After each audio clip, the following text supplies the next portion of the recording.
हमारे साथ बात करने के लिए केंद्रीय मंत्री एसपी बघेल साहब वैसे ही एक बयान दिया है कि 6 दिसंबर वैसी घटना दोबारा होने नहीं दी जाएगी। हम कोई भी अब दूसरा अपनी मस्जिद देने वाले नहीं चाहते। ये बात वो ज्ञानवापी के मसले पर कह रहे थे। इस विषय में मुझे कहना है कि ओबीसी के इस प्रकार के बयान केवल मुस्लिम तुष्टीकरण के लिए, मुस्लिम वोटों के ध्रुवीकरण के लिए, क्योंकि उनकी अपनी लोकसभा जो है हैदराबाद, उसमें सर्वाधिक संख्या है और लगातार वो जीत के भी आ रहे हैं। उनके जब भी बयान आते हैं, कोई भी भारत के विकास की बात नहीं करते हैं, वो बच्चों की बात नहीं करते हैं, वो किसानों की बात नहीं करते हैं, वो महिलाओं की बात नहीं करते हैं, वो सड़क, स्कूल, बिजली, पानी की बात नहीं करते हैं। वो जब अपना मुंह खोलते हैं तब केवल भड़काऊ भाषण देते हैं कि इतनी पढ़ाई लिखाई उनकी विदेश में कराई गई है, सब पढ़ाई जाया चली गई है। मैं उनके पिताजी के साथ मेंबर ऑफ पार्लियामेंट रहा हूँ। जब मुंह खोलेंगे तो मुस्लिम तुष्टीकरण की या भड़काऊ बात कहते हैं।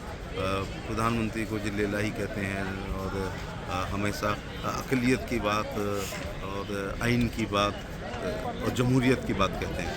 तो मैं कहता हूँ इस देश की जमहूरियत को कोई खतरा नहीं है और अक़लियत भी इस देश में प्रधानमंत्री ने कह रखा है कि सबका साथ, सबका विकास, सबका विश्वास, सबका प्रयास है और आइन है जितना सुरक्षित मोदी जी के समय में संवैधानिक संस्थाएं हैं। तो इस प्रकार का बयान देख जो वो कह रहे हैं ना, दिसंबर की बात, 6 दिसंबर की वो बात कर रहे हैं। ज़रा याद करें, औरंगजेब के ज़माने में तलवार से उन्होंने जो है काशी, मथुरा, अयोध्या, ये सब तलवार से ली और तमाम शहरों के नाम बदले हैं। जैसे मुरादाबाद है, मुजफ्फरनगर है, गाजीपुर है, गाजियाबाद है, शमशाबाद है, फतेहाबाद है, फिरोजाबाद है, आदि ये सब तलवार से बदले गए थे।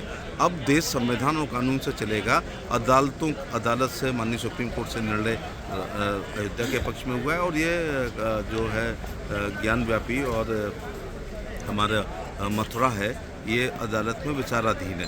तो उन्होंने तलवार से लिया। अब डेमोक्रेसी में कानून से और संविधान के द्वारा जो भी निर्णय होगा वो सबको मान्य करना पड़ेगा। लेकिन वो कहते हैं कि ऐसी घटना नहीं होने देंगे। अरे भाई, कर कौन रहा है ऐसी घटना?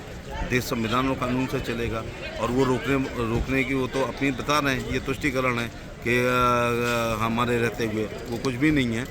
लेकिन दूसरी बात यह है कि जो काशी है वो भगवान शंकर द्वारा बनाई गई oldest civilisation on the earth है। तो और इस्लाम जो है वो 7वीं शताब्दी में आया है।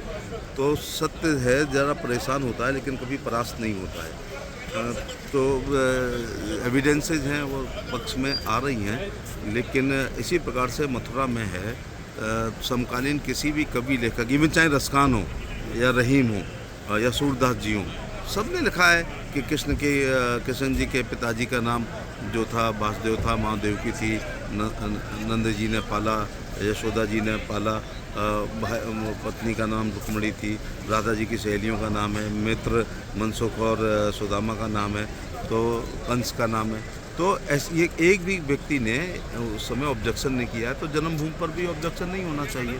तो ये ओबीसी जो बार बार कहते हैं ये नहीं होने दूंगा, वो नहीं होने दूंगा, ये केवल भड़काने का काम और अपने वोटों को इकट्ठा रखने का काम है। क्योंकि मुट्ठी में रेत की तरह जो है वोट इन लोगों का सरक रहा है।